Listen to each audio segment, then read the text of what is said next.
Hey everybody, this is Pastor Chris coming to you with your Quarant Talk for this Thursday, April the 2nd.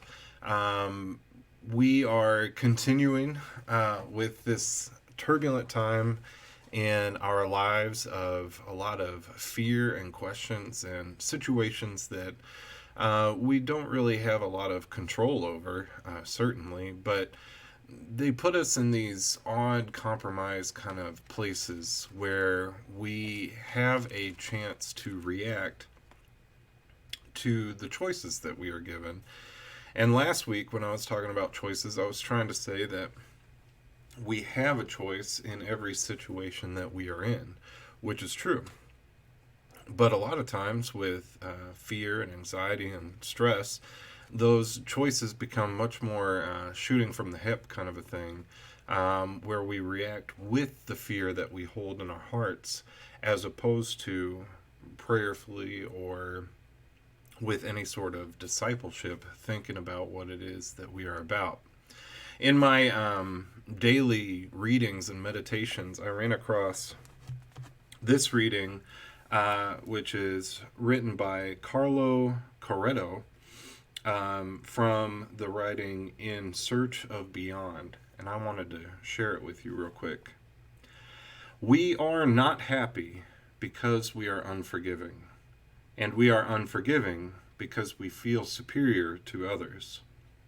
Mercy is the fruit of the highest degree of love because it creates equals, and greater love makes us inferior.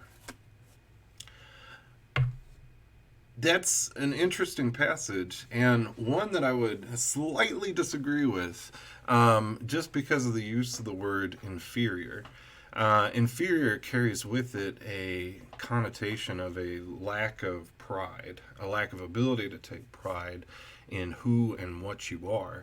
And I don't think inferior is quite the right word, but instead it's greater love creates in yourself a great respect for other people, regardless of who they are or what their choices are. When you live your life around the center focus of love, loving your neighbor, loving yourself, loving the Lord your God, your Father in heaven, you are equipped to deal in mercy. And mercy is a concept that drives us towards dealing with things like fear and anxiety as we encounter these special circumstances in our time right now. But basing off of fear and being able to react to those things is something that, well outside quarantines or COVID 19, is something that we struggle with. It reminds me of the Beatitude from Matthew chapter 5, verse 7, which says, God blesses those who are merciful, for they shall be shown mercy. A question to ask yourself today: how do you interact with other people?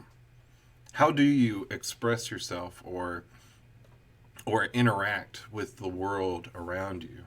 Because each and every one of us will see and encounter people of varying degrees, whether we respect them an incredible amount and we hang on their every word and we want to see what it is that they have next to say, or we encounter people who we very much disagree with, who we find to be not intelligent, who we are very angry with at their choices and the ways in which they encounter the world around them. How do you interact with them? How do you see them? What do you do with them? What is it that drives your reaction, your choices, in what it is that you do next? You see, seeing the world through the lens that God has made all of these with the image of God presents us with a certain dilemma. Because if I feel that I am intelligent and you are not, that places me in a superior position from the very beginning. And in that place, my heart has no mercy for things that you say, for actions that you take, for placements and choices that are made within the situation. And that makes me sad. I am superior. I am greater. You are less. These are negative thoughts and connotations that place more fear on things, that place more anxiety on what it is that we are about. But when we approach these places and people with mercy and love in our hearts, the ability to open it up and try to interact with someone where they're coming from, it gives us the choice and the place to encounter God in the real world. And as we encounter our own fears and misgivings, we can be shown mercy in those places as well. A situation that has come up is with the coming of the quarantine and all the fears and anxieties that surround those things, is we talk about hoarders, people who will go to the grocery store. The most common example that's probably on everybody's minds is the rush on toilet paper. Everybody went out and got toilet paper. Well, really it was not everybody, but some people, reacting out of fear, bought it all up as quick as they could so that they would be able to feel secure that they would have enough. What does it look like to encounter somebody like that with mercy? Our initial reaction is to chastise, to throw down, to say, you are less than, because look at what you've done. You've hurt other people. You've done this thing that has caused pain and discrepancies. But when we approach the situation with mercy, when we see and look for that person is encountering a world of fear, that they have to hoard all these things, what do we do when we encounter somebody who is looking for toilet paper to provide them the security and comfort that they need?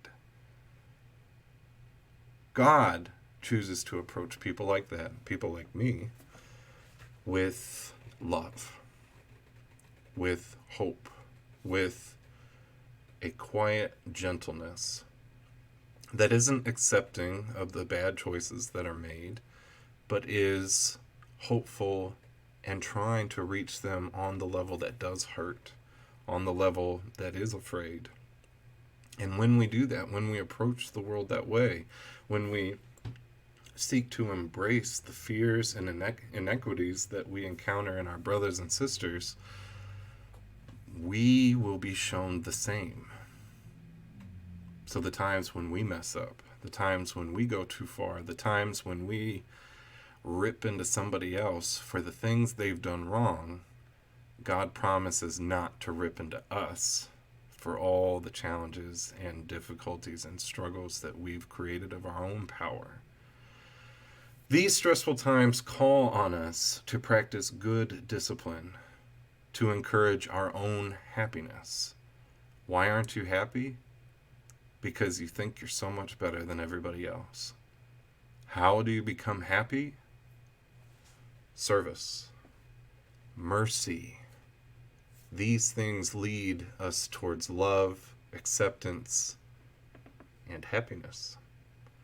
I hope this message finds you today and that you can encounter it, A, on a forgiveness level for other people who have done you wrong, maybe recently, but also B, on a Lenten level, where you see this in yourself and you begin to ask for forgiveness for the ways in which we've hurt others.